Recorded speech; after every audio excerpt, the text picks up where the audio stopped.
Takes a lot of nerve to ask three male-identified folks to speak about toxic masculinity on Father's Day. I'm aware of myself. And I want to thank John and Ben and Griffin for your willingness to wade into a difficult topic with me, even before knowing for sure what you were getting into. And thanks to all of you, dads, for your willingness to come today.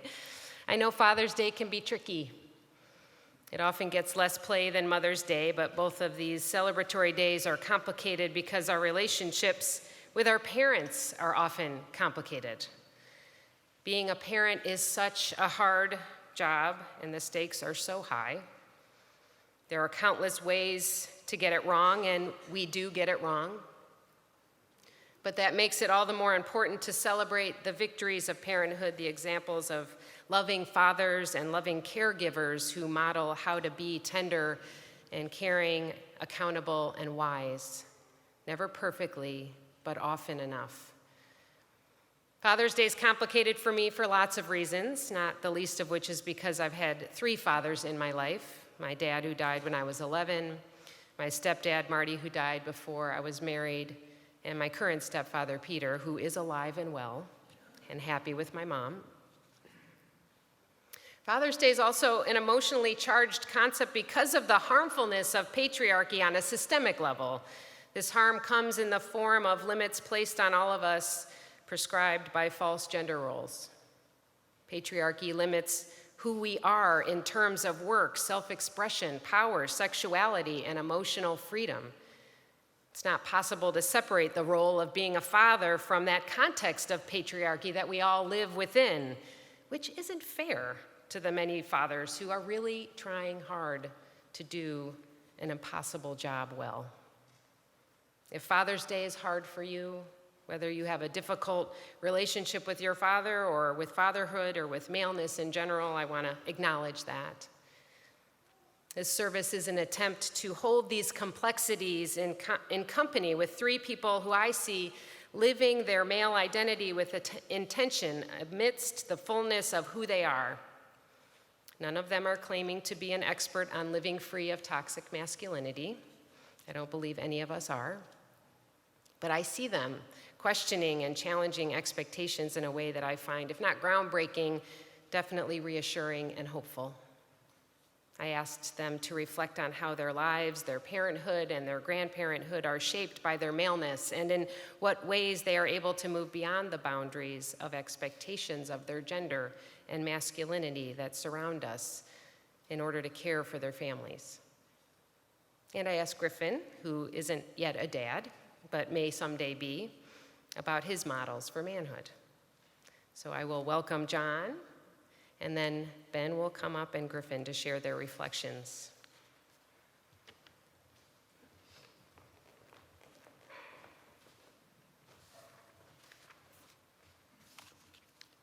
When Eileen asked me to be a part of this service on fatherhood in today's environment of toxic masculinity and the Me Too movement, I was puzzled, since my experience as a father of young children occurred almost 50 years ago. This is back in the day when a father's primary identity was through his job, and the mother's place was in the home, raising the children and maintaining a clean and comfortable place to come home to. Interestingly, however, my own parents did not fit into these gender molds. Both my mother and father were very successful professionals and worked long hours, leaving their only child with hired caregivers and/or neighbor families with more traditional lifestyles. This meant that while I never went hungry or wanted for material things, I did hunger for emotional support. And as a young child, I cried easily. However, I soon learned from my childhood peers that no one likes a crybaby, and crying was something that boys did not do. And so I went for many years before I learned that men showing emotions was not only acceptable, but also held affirming. But not surprisingly, as an adult, I did buy into their work ethic, putting in long hours at work, in addition to many evening meetings for my job with the city of Chicago and with various professional organizations, and I was more than willing to let Linda manage the kids, including most meal times. I would try to get home in time to read the kids a bedtime story and then make do with leftovers for supper. My weekends were also filled with activities, political, social, church, so that finding time to actually be a father had to be programmed and scheduled. This is not to say I was a bad father. I know I imparted many good traits and examples for my children. For example, we had many good family times on vacations and at church events, and they always enjoyed my taking them to work with me to get to know my fellow workers and to play with the various engineering drawing tools. Later, I particularly remember taking my daughter Lauren as a teenager to Bears football games, a passion of hers, as well as supporting my other daughter Leslie during a sudden illness when we were on a professional European tour, and I stayed with her in an Amsterdam hotel for several days while Linda and Lauren completed the European tour without us. But now, watching how my son-in-law finds times and ways to be with our 2 grandchildren, as well as many other examples of younger fathers here at church, I'm aware of how much I missed, and it can make me very sad and jealous. When our daughter Lauren unexpectedly died 10 years ago,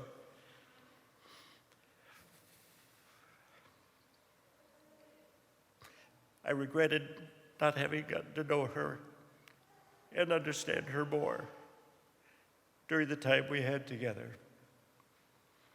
And I am so grateful that unlike the son in the song, The Cats in the Cradle, our daughter Leslie did not grow up to be just like me. She always finds time to talk and share together. So maybe I did do something right after all, or more likely, Linda did something right for both of us. As a postscript, I would like to point out an error in today's morning program. When listening to my Harry Chapin album to prepare for this morning, I discovered in the liner notes that the only song not written solely by Harry Chapin is The Cats in the Cradle, which was written by Harry Chapin and his wife, Sandy Chapin. So just like Linda probably helped me be a better father, Sandy may have helped her husband be a better songwriter. Whatever.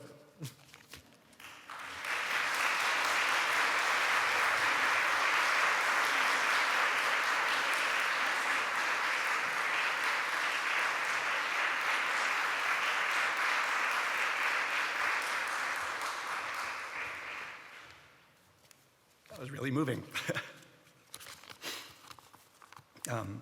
Thank you for giving me the opportunity to speak with you all today as well. As a cisgendered, heterosexual, white man standing before you, I hope the message that I deliver is able to still be relevant and inclusive, despite focusing on my own experience with fatherhood as such a man. For those of you who don't know me well, I am father of 3 children under 5. I am also a pediatrician. One of the best parts of my job is helping teach men to be dads, but this also comes with a lot of pressure. I need to intentionally decide whether or not my children are allowed to eat raw cookie dough, jump on a trampoline, or watch PG-13 rated movies.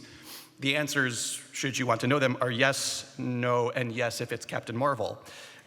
Because I'm hyper aware of the implications this has on my tacit acceptance of such behaviors.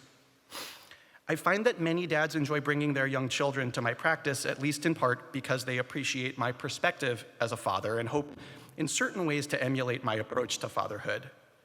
As I go on in my career, however, I find it more challenging to protect the space fatherhood occupies in my life. My work literally strains the time and energy I have remaining for the people in my life who make me the credible doctor I am in the first place. The insidious creep of work beyond what is healthiest and best for my life as a father is not what may first come to mind as an aspect of toxic masculinity, but it is perhaps these less obvious ways that require our greater attention, lest we prematurely congratulate ourselves as a society of men for evolving to the point of being equal partners, to our non-father counterparts. New York Times columnist Clara Kane Miller wrote about this in her April 26, 2019 article focused on greedy professions. She defines these as jobs where overwork is invited and rewarded disproportionately, and includes my own field, medicine. Men are more likely to allow greedy jobs to fill up their time around the time that they become fathers, which both obviously and importantly corresponds to when many of their partners become mothers. The author points out that this is not about educated women opting out of work. It's about how the nature of work has changed in ways that push couples who have equal career potential to take on unequal roles. A certain kind of disquiet comes from the encroachment of greedy professions into our lives as fathers. While it may be in part fulfilling to serve the traditional role as provider, it comes at a cost. By being less regularly present, we place strain on our partners, our children, and ourselves to grow to tolerate our absence. And in many cases, we are unhappier with this allocation of our time. In the shadow of toxic masculinity, this can at times feel inevitable. Yet, we as fathers are shackled to work much less than we think we are. On Father's Day today, I re-challenge myself to invert my relationship with my own greedy profession. I should every day take steps to allow fatherhood to demand more of me. I should do this partly out of duty to my children and partly out of love and respect for my life partner, whose options for work and, in her case, motherhood, are intricately wrapped up in my own. But I should most importantly do this because I love being my children's father. When I do this well, my non-work time is full of ways I try to visibly show up for my family. Diaper changing, softball coaching, carpool driving, pancake flipping, and story reading. It is also full of other kinds of moments unseen by my children. Watching my daughter climb a tree in our backyard, through the window, listening from the top of the steps to my son sing the Teenage Mutant Ninja Turtles theme song while he plays in the basement, or spying on my baby girl through a crack in the door, play with a pull toy attached to the slats of her crib. I remind myself that bearing witness to their childhood is allowed to be as personally important to me as anything else I do that is objectively productive as a father. Thanks. Regardless of where any specific father is in his pursuit of parenting free of toxic masculinity, all fathers can strive to be better. We are all showing our children what is possible and eventually what the expectations are of them as they become parents themselves. Thanks.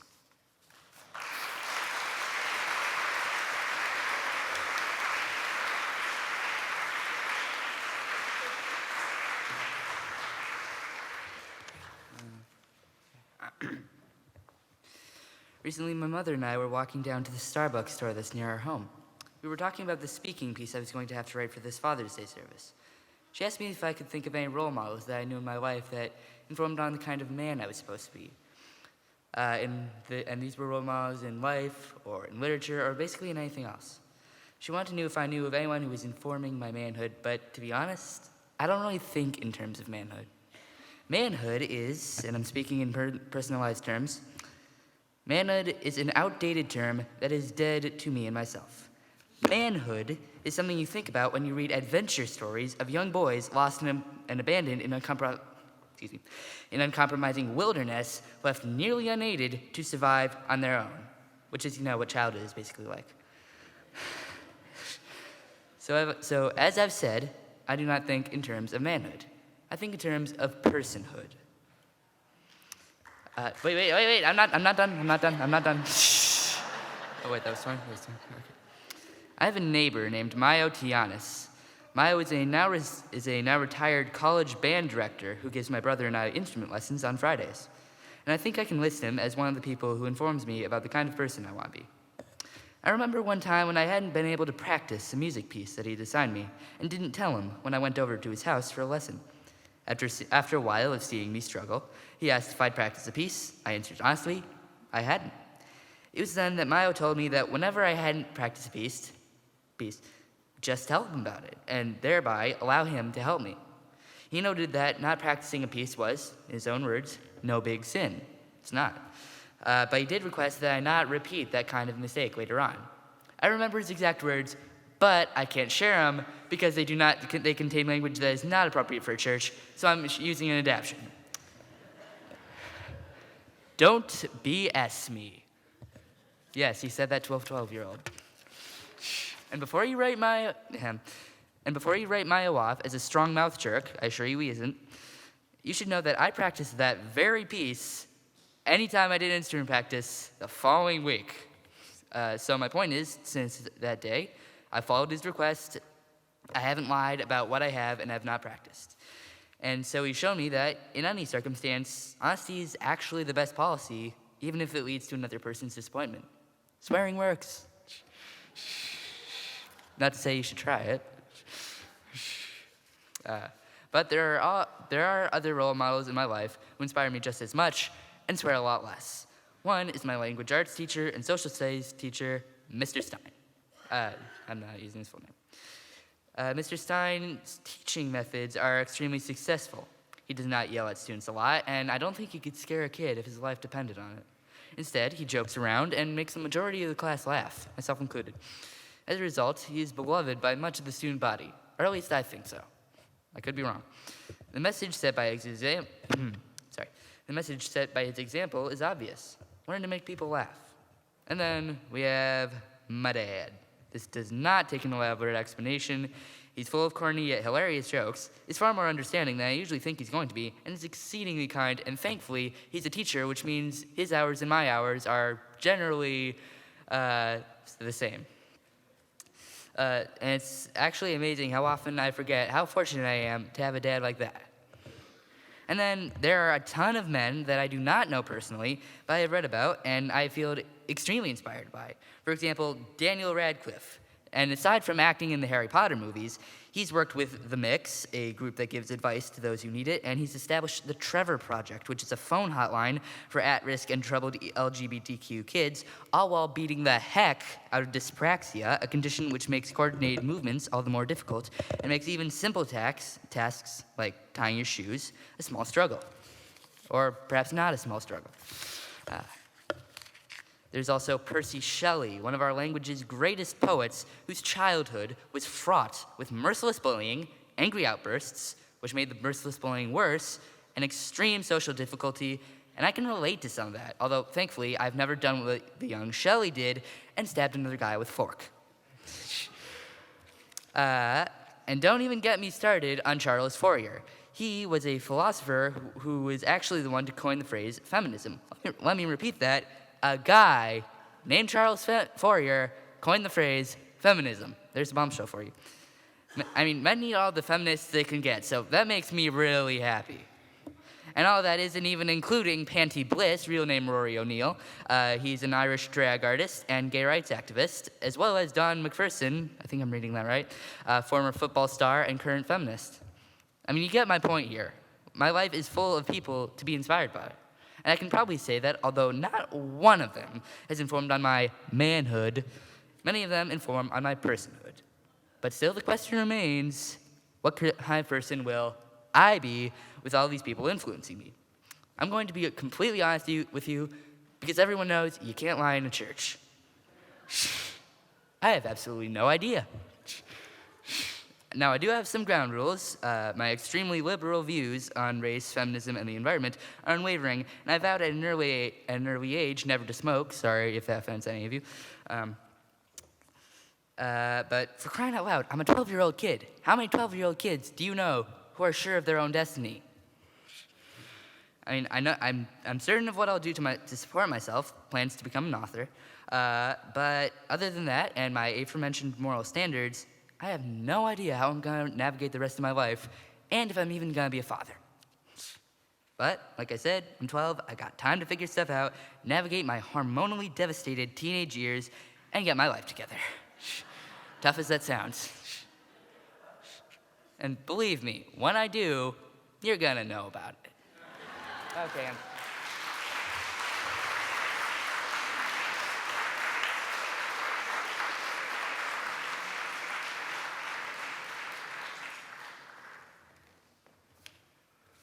Thank you all for sharing from your heart and from your experiences about what it means to be a man, to be a father, to live without toxic masculinity. I really appreciate it. And I hope that we each can find a way to challenge ourselves and challenge the imposed expectations of how we are to express ourselves and care for those that we love. May we live into the fullness of who we really are, shaping one another with compassion, with justice, and a liberating spirit. May we discover together ways to empower one another to grow into our best selves. May it be so, and may we make it so.